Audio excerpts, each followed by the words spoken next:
Football নোটিশের আরেকটা নতুন পর্বে আপনাদের সকলকে স্বাগত জানাচ্ছি। আমরা যে প্রত্যেকটা ভিডিও করি কিন্তু খুব আউয়া ভিডিও নয়, ভিডিওগুলো করি আমরা খুব কষ্টের সঙ্গে, যাতে মানুষের মধ্যে মানুষকে ভালো জিনিসটা দেখাতে পারি। এবং এই যে মাঠে চাষ হচ্ছে, এই মেশিনগুলো কিভাবে চাষ করছে সেই সম্বন্ধে দেখাতে পারি। আমাদের চ্যানেলে কিন্তু সবথেকে বেশি কৃষি যান্ত্রিক মেশিনগুলোই রয়েছে, যেমন ধান কাটা গাড়ি, ট্র্যাক্টর, পাওয়ার টিলার, জেসিবি, এই ধরনের ভিডিওগুলো রয়েছে, তো আপনারা দেখতে পারেন। কিন্তু আমরা সবথেকে বেশি চেষ্টা করি যে মাঠে গিয়ে যেখানে গাড়ি চলছে, সেটা যতই কষ্টদায়ক জায়গা হোক, সেখানে গিয়ে অরিজিনাল সিনটা, অরিজিনাল দৃশ্যগুলো দেখাবার জন্য। রাগ তাপ প্রত্যেক মানুষেরই আছে, বা চাষি বা গাড়ি মালিকের সঙ্গে সবসময় দেখা যায় যে ঝগড়া অশান্তি হয়েই থাকে। এর আগেও আমরা দেখেছিলাম মেদিনীপুরে এক জায়গায় একটা ইয়ানমান নতুন গাড়ি সেটা পুড়িয়ে দিয়েছে, শুধুমাত্র চাষির সঙ্গে কিছু হয়েছে সেটা বলার জন্য।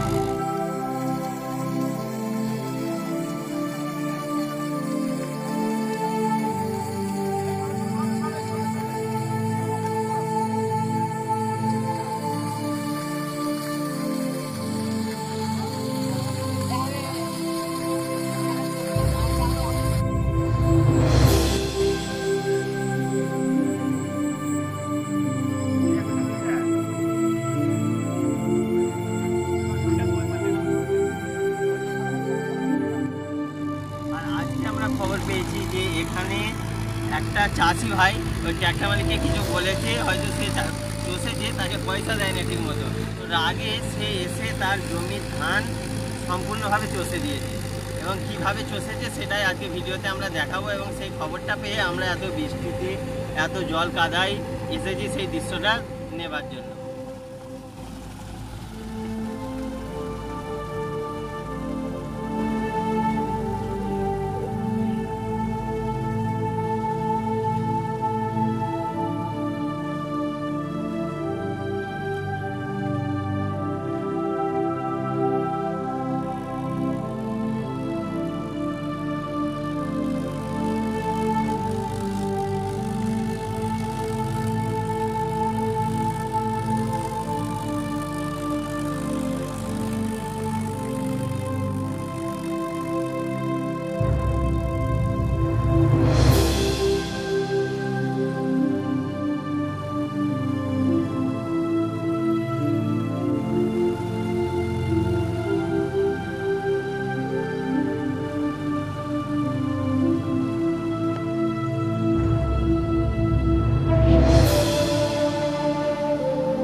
বিষয়ে আপনার মতামত যাই হোক না কেন, ভালো বা খারাপ, অবশ্যই কমেন্ট বক্সে লিখুন, বা এটা কি আপনি কতটা অ্যাকসেপ্ট করেন সেটাও আপনি জানাবেন। আমরা এই যে এত পরিশ্রম করে এত জল কাদায় এসেছি ভিডিওগুলো দৃশ্যগুলো আপনাদের দেখাবার জন্য, আপনি যদি সাবস্ক্রাইব করেন তাহলে দেখতে পাবেন বা আমাদের এই শ্রমটা সার্থক হবে। আবার দেখা হবে একটা নতুন ভিডিওতে। এখনকার মতো এতটাই, ধন্যবাদ।